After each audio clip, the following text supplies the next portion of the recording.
반가. 안녕하세요. 공인중개사법 기출타파 박용덕입니다. 2022년 제33회 공인중개사 시험대비 기출문제 해설 강의입니다. 18회 8번 문제입니다.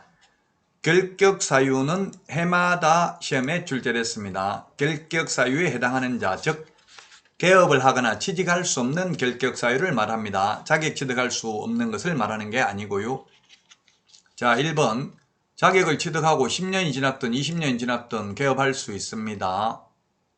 2번이 정답이네요. 업무 정지 기간 중에 있는 자는 폐업을 하더라도 그 기간 동안은 다른 데 가서 취직도 안 되고 개업도 안 됩니다. 그래서 2번이 정답이네요. 업무 정지 기간 중에 있는 자, 자격 정지 기간 중에 있는 자 모두 결격 사유입니다. 그 다음에 파산 승고 받으면 복권만 되면 벗어나는데 복권되고 또 1년 지났으니까 개업하거나 취직할 수 있죠. 그 다음에 선고유예나 기소유예는 결격사유가 아니고 집행유예의 경우 유예 기간 동안 결격사유에 해당합니다. 자, 그 다음에 5번은 도로교통법 위반으로 벌금받아도 결격사유 아닙니다. 이 법, 즉 공인중개사법 위반으로 300만 원 이상 벌금받으면 3년간 결격사유죠. 그래서 결격사유에 해당되지 않고요. 정답은 2번이 되겠습니다. 우리 법 제10조에 있는데 개업공개사 등의 결격사유를 묻는 문제가 되겠습니다. 다음 문제 보겠습니다. 18회 5번 문제입니다. A군에 중개사무소를 두고 있는 공인중개사 갑 개인이고요.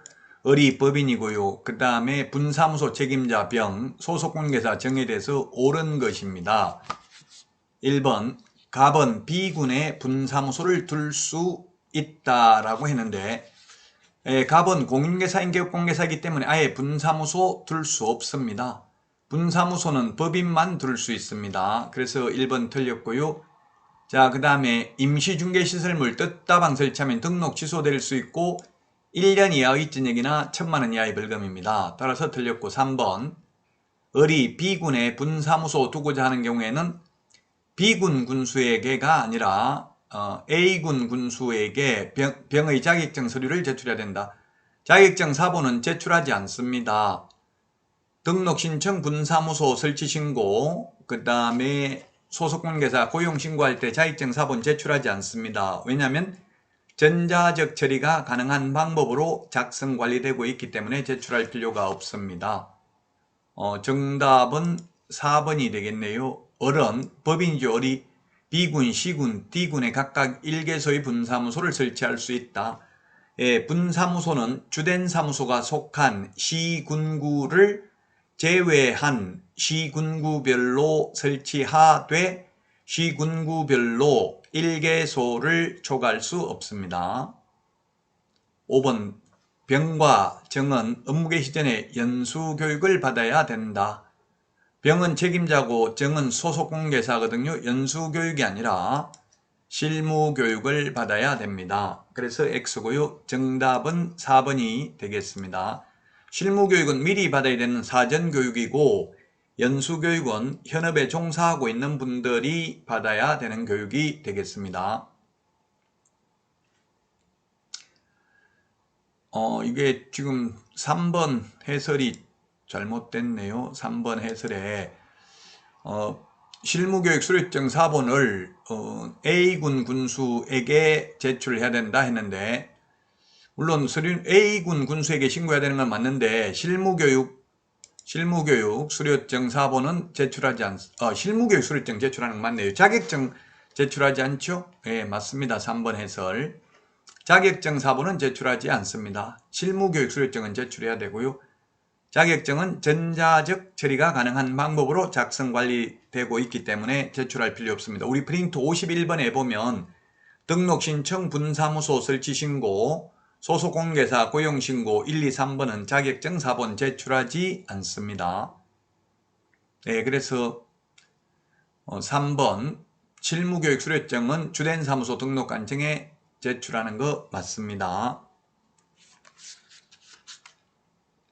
자, 다음은 6번 문제 보도록 하겠습니다. 6번. 거래계약서 작성에 관하여 틀린 것입니다. 1번. 권리 이전 내용을 기재해야 된다. 예, 그렇습니다. 권리 이전 내용 기재해야 되고요. 우리 프린터 9번에 있죠. 인물계약금, 인권, 조교, 인권, 권리 이전 내용 기재해야 되고요. 그 다음에 2번에 계약서는 5년 동안 보존해야 됩니다. 다만 공인전자문서센터에 보관된 경우에는 별도로 종이계약서를 보존할 필요는 없습니다. 자, 그 다음에 6번에 3번 공인중개사 갑은 소속공개사로서 업무를 수행하면서 거래계약서의 거래금액을 거짓으로 기재하여 당해 도지사로부터 가태료 처분을 받았다. 예, 가태료 이게 X입니다. 가태료가 X죠? 자격정지죠. 소속공인중개사는 자격정지고 개업공개사가 거짓으로 계약서를 작성했으면 등록을 취소할 수 있고 취소 안 하면 업무정지 처분할 수 있습니다. 따라서 3번이 가태료가 X입니다. 3번이 정답이고요. 4번 계약서 만약에 분사무소에서 계약서를 작성한 경우 분사무소의 등록 인장을 날인하여야 한다. 이것도 약간 논란의 여지는 있는데요. 분사무소에 사용할 인장은 법인의 대표자가 보증하는 인장을 등록할 수도 있고 주된 사무소 인장을 가져다 사용할 수도 있습니다. 그 3번이 명백하게 틀렸습니다. 현실적으로 4번은 분사무소에서 중개행위를 했다면 분사무소에서 법인의 대표자가 보증하는 인장을 사실상 사용하게 되겠죠. 주된 사무소 걸 가져다 하기는 어려울 것입니다. 4번도 완벽한 문제는 아닙니다만 3번이 명백하게 틀렸습니다. 객관식은 상대적으로 풀어야 됩니다. 5번 이중계약서 작성을 하면 안 되죠. 서로 다른 둘 이상의 계약서, 이중계약서 적으면 등록을 취소할 수 있고 취소 안 하면 업무정지 처분을 할 수 있습니다. 소속공개사는 자격정지 처분을 할 수 있습니다. 따라서 3번이 정답이 되겠습니다. 3번이 정답인데요. 계약서 필요적 기재사항, 금융계약서 필요적 기재사항, 계약서 필요적 기재사항은 우리 프린터 9번에 있는데 인물계약금, 인권, 조교, 그 다음에 금융계약서는 당, 모가지, 개, 대가리 중위조한다. 당사자, 목적 부동산, 계약년월일, 대금지급관계, 그 다음에 개업공개사가 있을 경우 개업공개사, 조건 기한이 있을 경우 조건 기한이 필요적 기재사항이 되겠습니다. 여러분 수고 많으셨습니다. 다음 시간에 찾아뵙겠습니다. 안녕히 계십시오. 안녕.